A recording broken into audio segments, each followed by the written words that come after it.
Welcome.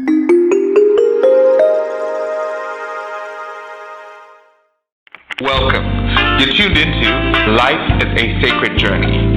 Every week, we bring a new perspective to aging and caregiving. Here is your host, Micheal Pope. Good morning, good afternoon, and good evening to all of you out there in the Life is a Sacred Journey virtual neighborhood.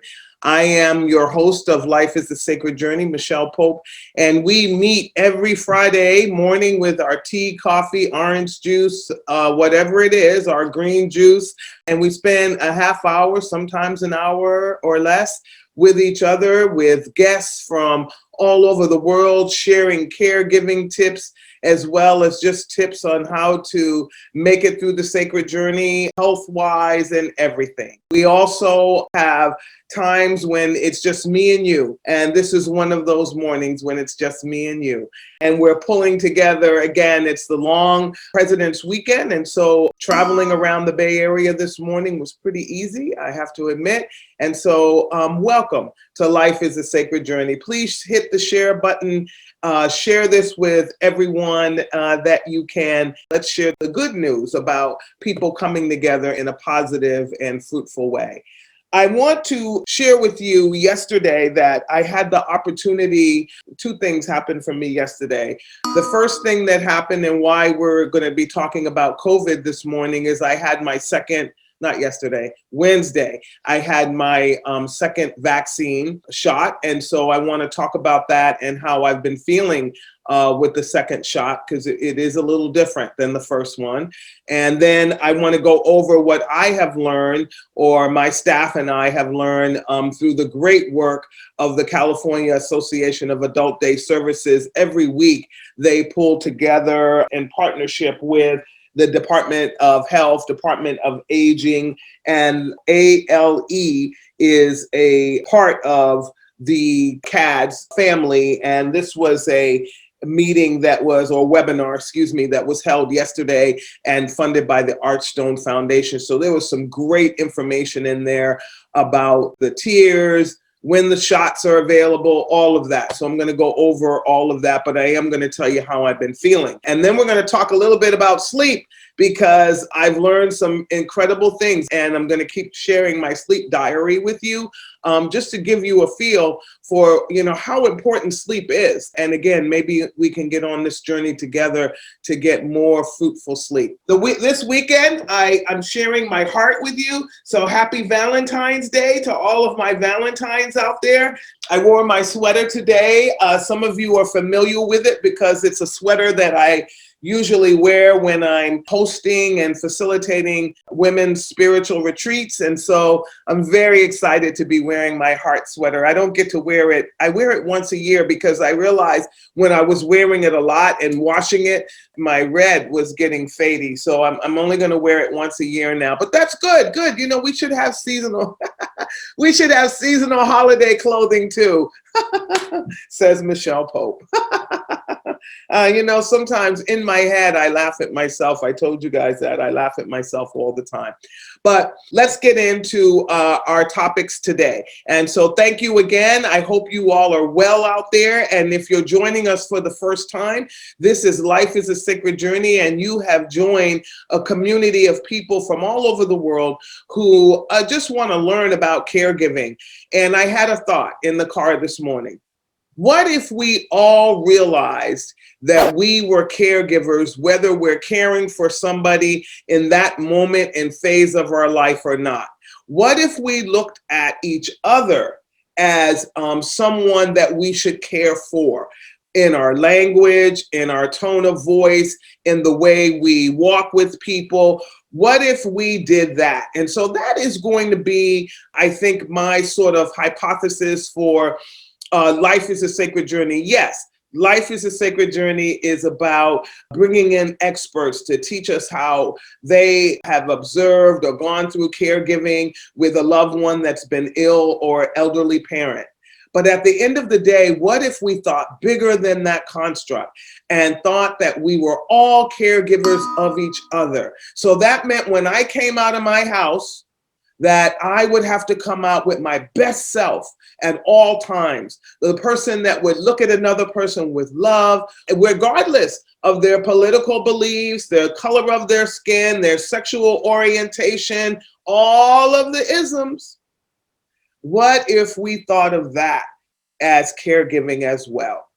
And so I just want to lay that on you to think about and write in the chat what you think about that idea. You know, I'm in my head a lot, and now I'm in my head a lot more. For some of you know, I'm alone more. So I'm in my I'm in my head a lot. I think about a lot of things. So think about that and write in the chat if you think that would change the trajectory of how we treat each other as a humanity. I'd love to hear your thoughts. Thank you. And then secondly, I thought I would love for you to help me applaud Felicia. So somewhere in your reactions or whatever they call those emojis, please give a hand of applause to Felicia, because behind the scenes, you guys, I've been talking about this for a long time, but behind the scenes, Felicia and a group of other people, we're not alone in this project, have come together and we've created Micheal Pope Productions.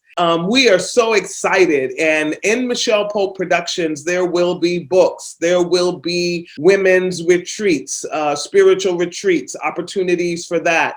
There will be the solo blogs will land in Micheal Pope Productions website. So it's a really great, the book, and really beginning to pull the pieces of that together, and we'll be working with people to help me to do that. And then Micheal Pope Productions is all about you and the opportunity to work with those of you out there who need a public speaker or want somebody to guide you through any kind of retreat.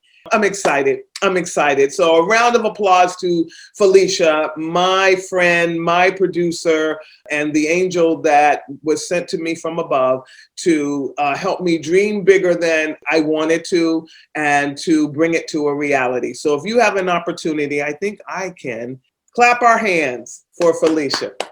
Thank you, Felicia.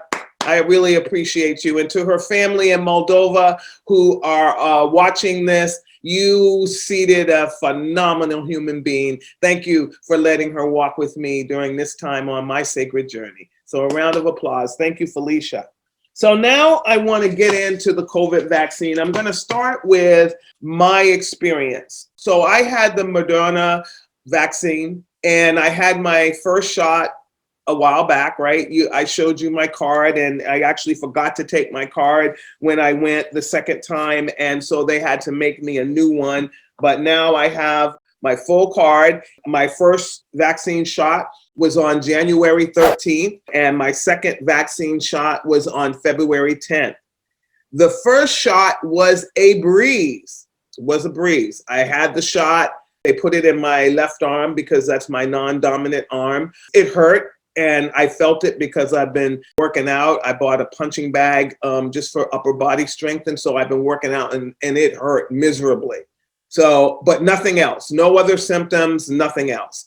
Then we go to February 10th, well-organized second clinic for second vaccine, vaccinations only of the COVID vaccine. I want to just give a round of applause and a shout out to the Castro Valley Library and all the volunteers, the library staff, everyone who made the first clinic as well as the second clinic extremely organized, and to the volunteer that stood beside me and helped me to get re-registered because my registration had dropped out of the system. So just thank you. And we all need to be thankful for those folks because they are volunteers. They're not asking to be paid at these clinics. So please just raise up them and a round of applause to all of them. So great clinic, in and out, no big deal. Again, sore arm, very sore arm, and it resonates. It's not just in the shot area. It's like right here, and it's in the back area. I was fine. Shot, came to work, decided to go home early just because I wanted to hydrate, take a nap because I hadn't been getting enough sleep. So we'll talk about that.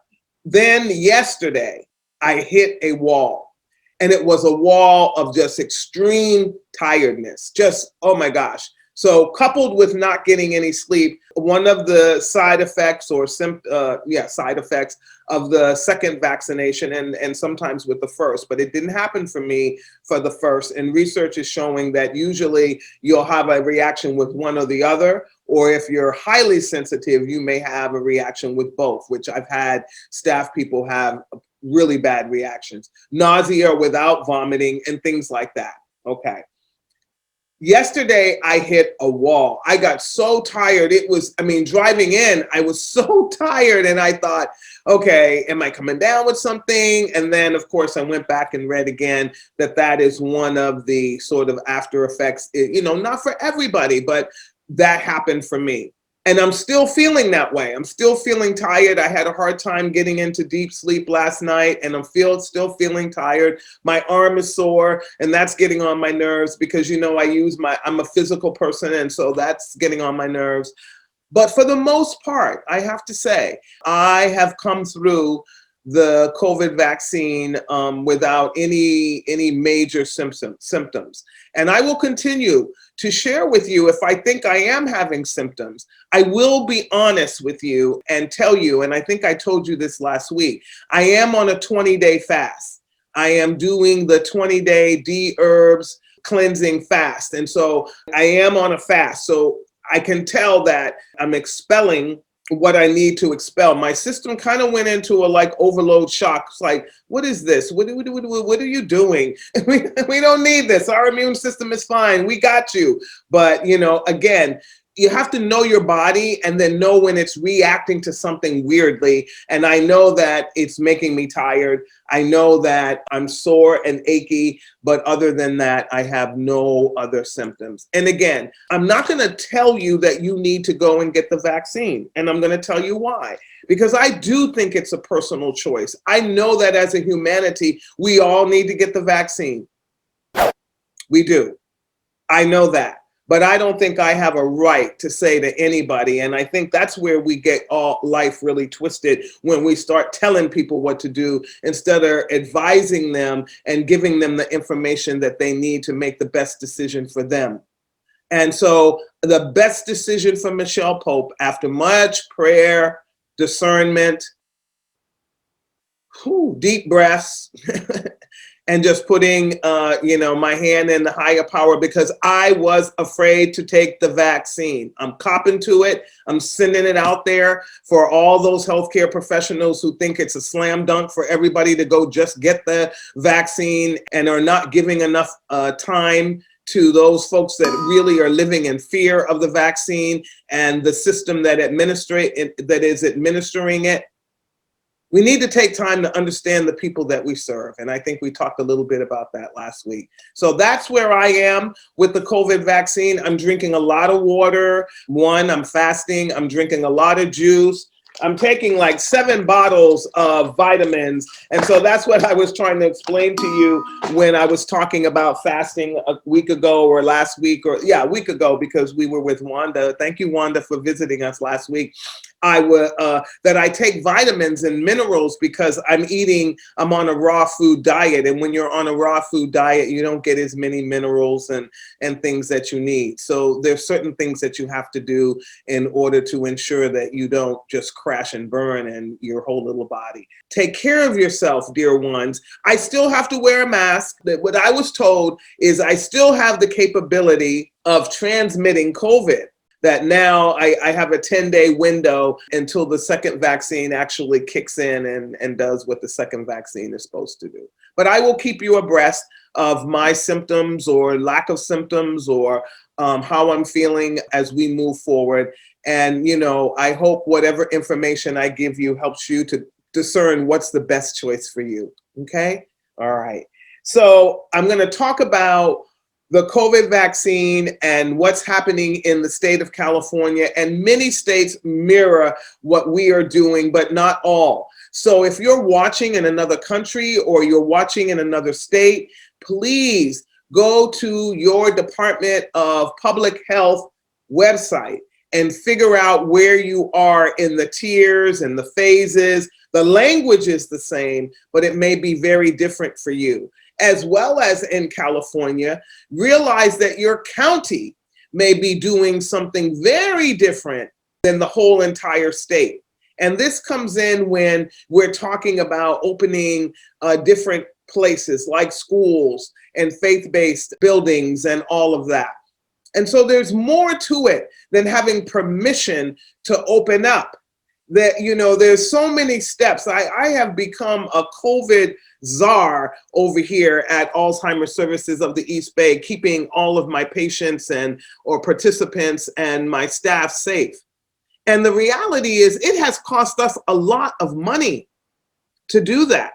And that is the reason that our Fremont site is not open, because one, we would have to double that money, and that would take it to about $15,000, because we spend about $7,500 here to become COVID safe with ultraviolet lights and hand sanitizer things on the wall and air purifiers, the upgraded hand wipes to wipe everything down. So it's not just opening your doors. And then if you have a population that are living out their elderhood, you have to be even more super vigilant about whether or not they've had the vaccine, who they're going to worship with, or who they're going to get their hair cut with, or who. You may want to think about having special times and grouping people in that way so that you're not exposing them. You're still going to have to do 6-foot distancing. You're still going to have to provide masks and maybe do temperature checks and all of those things. It is so important that we remember that the vaccine is just one step to the eradication of COVID in our community, and we may never really get rid of it. Let's not keep trying to force, opening things and making things happen. I know our income, gone. But at the end of the day, we're not sick either. And those of us that have been working are not dying. And so I just think that we need to be careful about how we think about opening up things, and just be careful, just be mindful when you do it. And I'm not saying don't do it, because we always go so negative. We've been taught, nobody said don't open. What I said was be careful and take everything into consideration. Do a checklist, have a plan A, B, C, maybe all the way to Z. But don't just willy-nilly open your doors and let people in who may not be practicing good COVID protocols. And then the next thing you know, you're the center, the ecos for a continued pandemic. So we're at phase 1 was healthcare workers and long-term care residents. So that was in January, around January 13th, when I got my first shot, where the healthcare workers and long-term care residents, they began giving them the vaccines. They still have not gotten to everyone. And again, listening to NPR and being in all the webinars and things that I'm in, the reality is we didn't get the numbers, the amount of vaccine that we needed to ensure that this phase 1 would be completed by the time we got to phase 1B. So there may be still some people living in long-term care facilities, and I'm going to try to get Nicole from Ombudsman on soon so we can hear about what's going on in the facilities and get ourselves up to speed on what's happening in the residence, congregate living. So and then phase 1B is individuals 65 and older, education and childcare folks, emergency services, and food and agriculture. But again, this also as supplies allow. So the biggest problem that we have right now, my friends, is the supply. Having enough to navigate through all the phases and to ensure that everybody gets vaccinated. I've been hearing horror stories of people waiting 1.5 hours on Kaiser or 1.5 hour on a line to get an appointment for their vaccine. Stay diligent and remain on it, because it's important that you get the vaccine if you are one of the people that has chosen to do so, or that you come in the phase B. So if you're in phase 1 and phase B, this is the time that things are happening for you, whether it's a clinic, or whether it's a your own physician. I went to a clinic again, and what they ask, you don't have to pay, but they do ask if you have private insurance. They didn't even ask me the name of the insurance, or they ask if you are, a senior and so they ask, but you just get it done. The only thing you need is a driver's license or some sort of ID that has your age and your address on it, because they are tracking and keeping a log of, and I hope, my thought was they'll cross-reference it against the Postal Service log or the census log to make sure that they got everybody that at least has a mailing address, and then they can go to DMV, and then they can go, and then they can go, and they can go, because at some point they're going to have to make sure that they had a clear sweep across the communities, and some people are not documented. And so we have to also get to those citizens that are not documented. And I know some of you are angry that I use those two words in the same breath, but they're citizens of the human race. Whether they're citizens of California is irrelevant to me at this moment. We need to make sure that they are not spreaders of COVID, and we also need to not have people dying anymore. 420 something plus thousand people, almost 500,000 people have died, and it's almost a year. We're almost at what, 300, and we're almost at a year. And so we need to stop this thing and really put all of our energy in it. We need to be at warfare against COVID-19. Phase 1A is to complete immunization of all healthcare workforce and long-term care facilities. Phase 1B, tier 1, is to immunize individuals age 65 and older and working in essential sectors such as agriculture, food, education, childcare, or emergency services. The drafting guidelines, there's a drafting guidelines work group that continues to strongly emphasize equity in its recommendations and in the implementation of immunization against COVID-19. We're going to be pulling together the Good News Fellowship so that we can get some of this information out into our Black and Brown communities, because we need to share what's going on with the COVID vaccine, again, so that people can make the right decisions and with the correct information.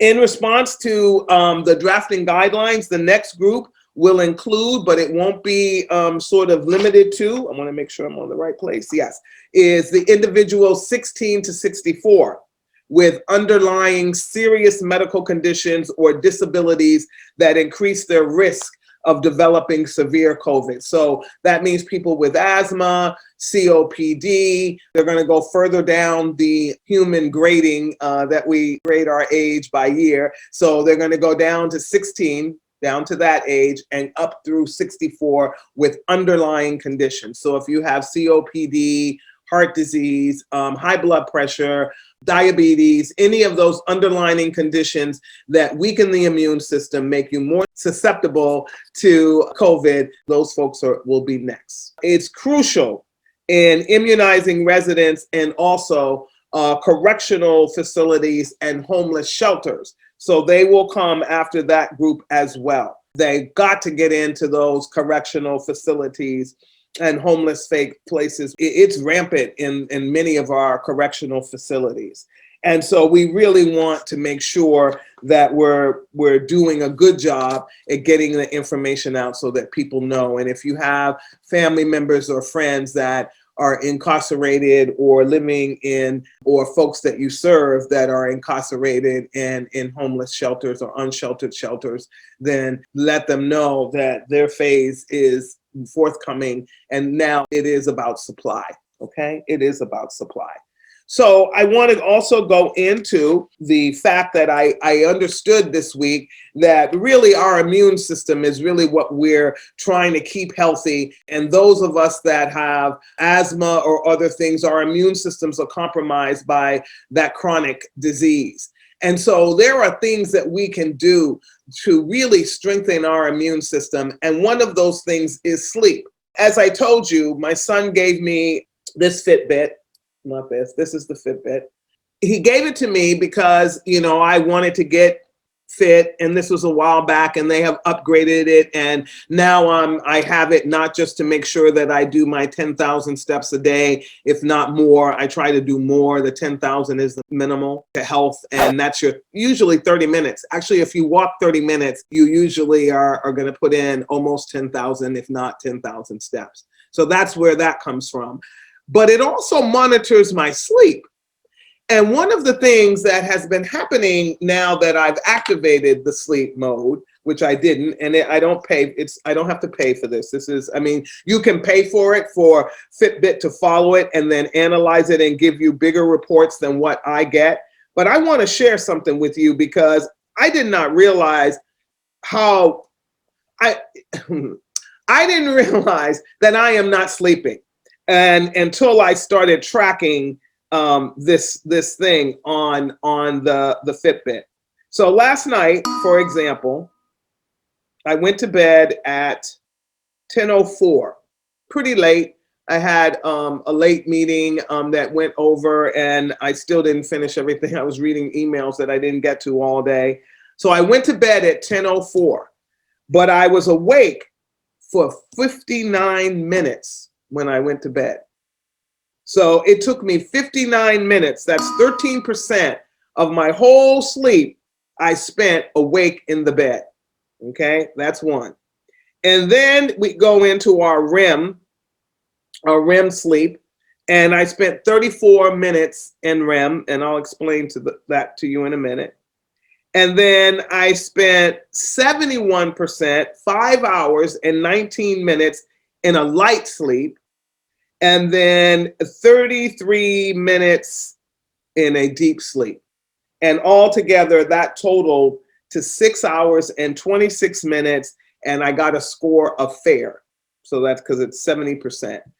What does that all mean? Why is that actually bad? Because if I look at the week, I had 6 hours of sleep last night, 5 hours of sleep on Thursday night, 5 hours of sleep on Wednesday night, 4 hours of sleep on Tuesday, 5 on Monday, and 3 hours on Sunday. Okay, no matter what time I went to bed.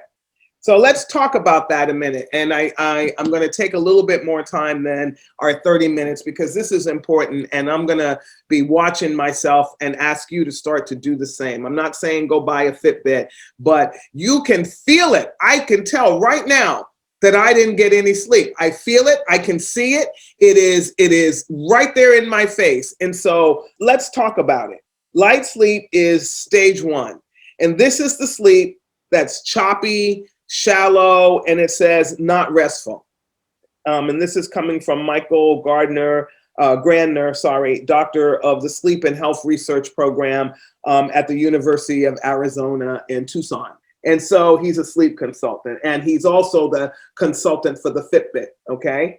And he goes, it's a quick transition, it's not long, and during this stage, you're still hearing things, and you have a sense of awareness of what's going on. And your brain is slowly but surely deepening itself into sleep, but you're not deeply asleep. And stage 2 of light sleep is when you can be easily awoken as well. You can hear something. It's the stage 2, but it's not shallow at this time. And nor is it less important than any of the other stages. It's when your body is processing. I love this. And this is why sleep isn't so important to memory. As we're talking about Alzheimer's and dementia and aging, light sleep is very important because it takes up more than half of the night. Did you hear? It's supposed to take up more than half of the night. It's when your body processes memories and emotions and your metabolism regulates itself. So that's why when you're battling weight, if you're not getting enough sleep, that's a part of the reason that you're battling. So it's not just your diet, not just exercise, but if your metabolism cannot regulate itself, it's almost humanly impossible to lose weight. And there's a lot of body maintenance that goes on during this time. That's why you put your moisturizer on at night, because your body is doing everything that it needs to do to heal. And then during deep sleep, you become less responsive to the outside stimuli. So that's when I'm snoring probably a little bit, and breathing slows down, muscles relax, and your heart rate usually becomes more regular. Deep sleep is very much about the body, and the thinking parts of the brain are largely offline. So there's no decision making going on there. Your muscles are very relaxed. You're not dreaming at all during this time. Your body is doing a lot of rebuilding and repairing. Deep sleep is when your body secretes growth hormone, and that's why kids sleep a lot. And why they should is because they're growing and they need all of that. And this is the sleep that strengthens your immune system. So when you're in that deep sleep, and what did I tell you I did last night? And why that's a detriment to my immune system? I had 33 minutes of deep sleep. So last night I didn't fuel my immune system very well. So it's a good thing in other areas I did, but we're talking about total health. Carolyn Brent has told us that, right? Total health. And REM, if deep sleep is about the body, REM is about the brain. The brain is very active during REM sleep, yet the body is very inactive. It's actually so inactive, you're actually a little paralyzed during REM sleep. That's why when you're dreaming and you feel like you can't move, it's because you're in REM sleep. REM is when dreaming happens, and when your eyes move rapidly and your heart rate increases and your breathing becomes more irregular. REM is very important for emotion regulation and memory. Do you see? Every phase of sleep talks about memory. And you're clearing the brain of things that aren't needed, and that's where you have your peak protein happens then, and the cellular level of your brain helps you to rejuvenate, keep memories, and restore. And so Micheal Pope's going to be working on this, and I'm going to be sharing those results with you. I'm not really sure what it means. I don't know if it means I have to go to bed earlier, which, I have some nights there where I did, and the percentages didn't change that much.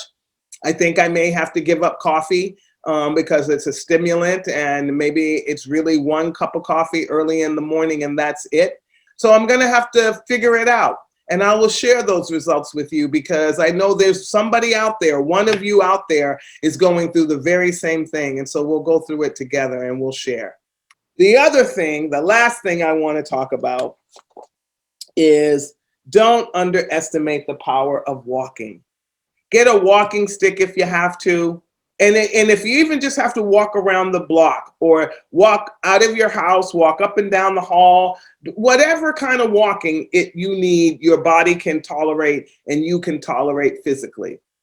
But don't underestimate the power of walking. The Harvard Business Review magazine, which I read, had an article by Deborah Regal who talks about the power of walking and its ability to help with sleep. Again, I told you I'm studying this now for my own and to share with you, but also with stress. If you walk 3 miles a day, 2 miles a day, 1 mile a day, a half a mile, you will feel so much better. And I think that's something that I need to do more regularly. I used to walk every single morning, and now I don't get the opportunity to do that because I have early morning meetings and it's too dark. I can't go outside in the dark. I can't do it. So now that the summer months are coming back, I'm going to get into that routine and then figure out a way to continue it when it gets dark, because I have to be able to see all around me. I was raised in the urban area, so I learned you don't go out in the dark when you can't see what's coming at you. I'm also very anybody that knows me, I love those movies. I'm a slasher girl, and so the reality is my mind starts working when I go out into the dark. So anyway, never underestimate the power of the walk. Get up. It's a beautiful day today here in California. I don't know what it is like where you are. I know in Canada it's cold and freezy, but get your boots on, put a scarf around your neck, and just go for a 5-minute walk. Just breathe the air in. And that's the other thing. Breathe, my friends. So before we close today, I'm going to take you through a three breathing moments, and it's a breathing exercise, and we call it breathing meditation, breathing prayer. And you breathe in 3 times an affirmation, and then you blow something out. And so I'm going to ask you to do that with me. We're going to breathe in, I'm the change I want to see, and we're going to breathe out so the world can be better. Okay? I'm the change I want to see, and breathe out so the world can be better. Okay, sit up, take a deep breath in. I'm the change I want to see. Breathe out so the world can be better. Breathe in. I'm the change I want to see. Breathe out so the world can be better. Last time. Breathe in. I'm the change I want to see so the world can be better. Thank you all so much for coming to Life is a Sacred Journey. You fuel me. You are the reason that we come. We really appreciate you sharing this with everybody and becoming a subscriber on YouTube and any other place that you can. But more importantly, know that we come because of you, all of you, because we care about, oh man, we care about this humanity as a group. You know, Micheal Pope Productions is not me alone, and it's a group of people that we're bringing their time, talent, and treasure to the place in order to say, let's make this world a better place now. We don't have to wait for down the line. We can make this place a better place now. It's imploded. It's all blown up. So it's time for rebuilding. And we can do this together if we do it without judgment, we do it without pointing finger, and we do it with LOVE, love. So have a great long weekend. Get your sleep, go for your walk, and be safe. Thank you for coming to Life is a Sacred Journey. Have a wonderful day in the virtual neighborhood. Go out there and get some soleil on your skin, and know that the world loves you. And all we have to do is give it back. We're all little Care Bears, vibrating all kinds of vibrations. Let that vibration be love. Peace. Have a good weekend. Take care.